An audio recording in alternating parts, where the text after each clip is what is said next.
Hello and welcome back to the Wasteland, everybody. Welcome back to Fallout 3, where today we're going to be taking a look at the bottom 10 weapons in Fallout 3. This one's going to be kind of interesting because the weapons in Fallout 3 vary heavily. Sometimes weapons can be really strong, like we talked about with our top 10 best weapons, where you can have something like the combat shotgun show up right away, and it is incredibly powerful. Or you could potentially get something like a police baton, which is not very powerful. So let's go over the bottom 10 worst weapons in Fallout 3. Starting out at our number 10 spot of the least bad weapons, we have Missile Launcher.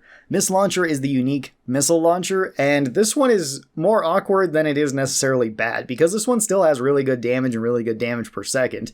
It does actually more than something like a regular missile launcher. However, it's more just the way that it works that makes it kind of awkward. So that's why it's sort of here at our bottom spot, where this one doesn't just shoot a missile normally, this one just kind of flings a missile out, so it acts more like a grenade launcher. And that's not necessarily a bad thing, it's just something that you have to get used to, where the missile launcher, you just point it at something and shoot it. So missile launcher makes it just that much stranger to use it. Not particularly bad, but it's down here just for that reason. I feel like it should be on this list just for that.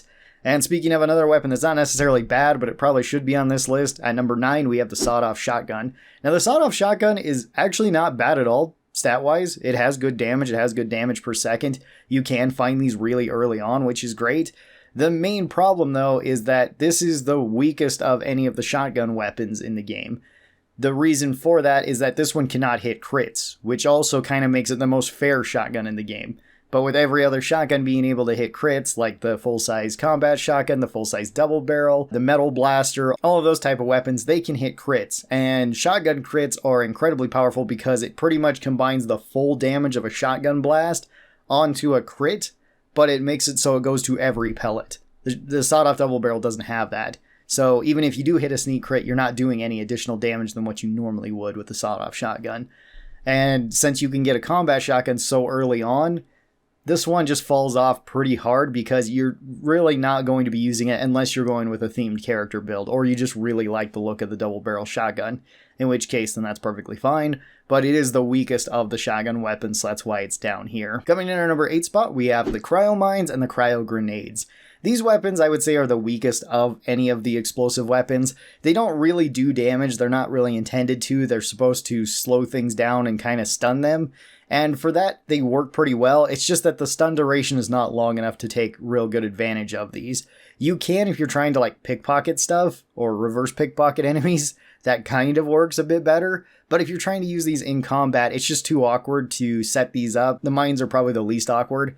You can set them up and then potentially freeze enemies and then just get close with a shotgun or something to kill them. I just personally think that these are the weakest of the explosive weapons. You could make an argument for like the biogas grenades just because there's not very many of them, but they are at least somewhat damaging once you can use them.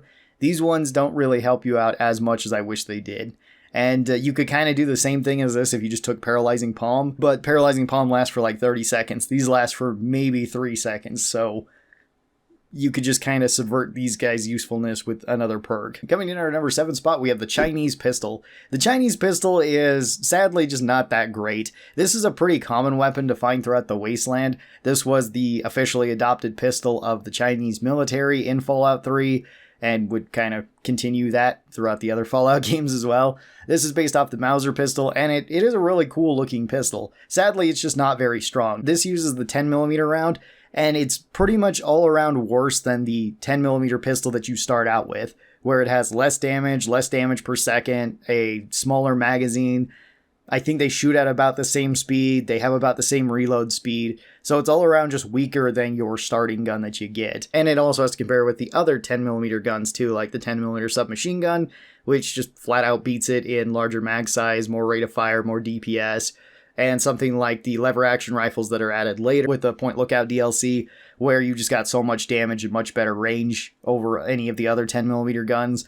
So these weapons just don't really have that much of a purpose. They're not terrible because you could still potentially do a playthrough with them. It's just that they are going to be the weakest of the 10mm options that you have. Coming in at our number 6 spot, we have the Police Baton. This weapon, you can find it early on, which does kind of save it a little bit because you can get this right in the vault, and it's pretty much one of 2 melee weapons you can get there, either this or the baseball bat. The baseball bat is far better than this though, so that's kind of the reason why you wouldn't really want to be using police batons. There is also no unique version of the police baton either. The damage is pretty low, damage per second is pretty low. It does have good item durability, as you would kind of hope, but that's really the only thing it has going for it. So this one's not terrible if you want to take it into the very early game and just use it to beat up small enemies like mole rats and rad roaches and stuff. Maybe just regular melee raiders as well. But you're probably going to swap this out for a better melee or unarmed weapon. You're probably going to try to find brass knuckles or spike knuckles right away, or get something like a combat knife or a Chinese officer sword that's going to be better. All of those weapons you can find within like the first hour of playing the game, at least outside the vault, and you should be good to go at that point. And now since we're getting into melee weapons, we actually have quite a few really bad melee weapons. So coming in at our number 5 spot, we have the nail board. The nail board is a common weapon held by super mutants. This one is just a board with nails in it. It is pretty much worse than a baseball bat. It does okay damage per hit. It can't hit crits. It has low damage per second. It's just not really that great of a weapon overall. It's got decent item durability, but you're probably never going to be using this as a weapon unless you're doing a specific run, or you just are carrying it around similar to like the police baton, in which case you should probably carry around something lighter like the police baton just to kill weaker enemies.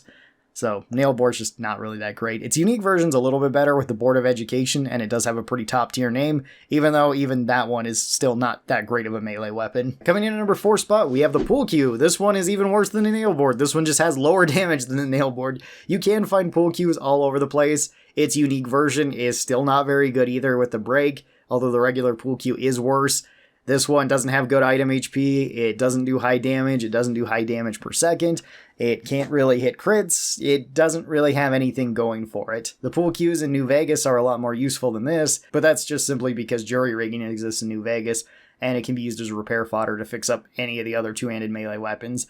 In Fallout 3, you don't get that. You can only fix pool cues up with other pool cues, and that really doesn't help when even a fully fixed up pool cue doesn't really do much. Coming in at number 3, we have the BB gun. The BB gun is a classic of Fallout. I'm glad that it's in here, but this is pretty much just here for you to use in the starting mission so that you can get familiar with the ranged combat.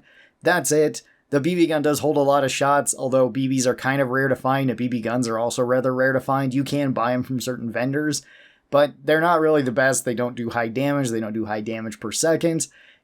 Main thing is that you get a lot of bullets for them, and it's kind of funny. I guess they're also silent, so there is that. Sadly, there's no unique version of the BB gun in this game, though. There's only the standard one. Whereas in like New Vegas, you have the unique BB gun, as well as in some of the other Fallouts, like Fallout 2 has a unique BB gun. There are better BB guns throughout the Fallout series, it's just the regular BB gun has never been that great of a weapon. Coming in our number 2 spot, we have the rolling pin.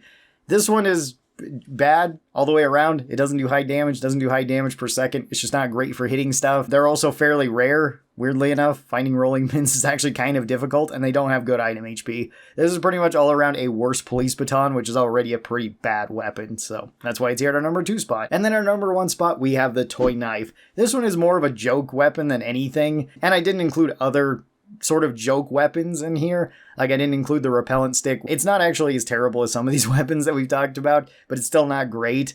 And that at least has a purpose. Same thing goes with like the Mesmatron isn't going to be showing up on here because that at least can be used as a tool and is kind of useful. Whereas like the toy knife is a rare weapon that you have to find in Point Lookout. It's hidden in the woods near the Chinese spy camp. You have to go out in the woods and then you find a hockey mask and a knife sitting there. Not sure if this is supposed to be a reference to Halloween or to Friday the 13th or both. It could be both. But this weapon is quite literally just a worse knife. It does very low damage. It actually has okay crits, but it doesn't do any crit damage. So that doesn't really help. It doesn't have good item HP either. It's pretty much just the worst weapon in the game. Although it is kind of a funny weapon, so that's why it's here at our number 1 spot. And that'll do it for the bottom 10 worst weapons in Fallout 3. Hopefully you guys kind of enjoyed this. Tell me what your bottom weapons would be and the reasons why. Some of these weapons are still kind of decent, like Mist Launcher and the Sawed-Off Double Barrel are still actually good weapons. It's just that they are kind of lacking compared to other weapons in their same category, so that's sort of why they're here. And we could have included more, like I said, like the tool weapons, or just had repeats on here like the unique pool cue and stuff, but I didn't feel like that was necessary. Thank you guys so very much for watching this, though. I hope that you guys enjoyed it, and I'll talk to you next time. Bye-bye!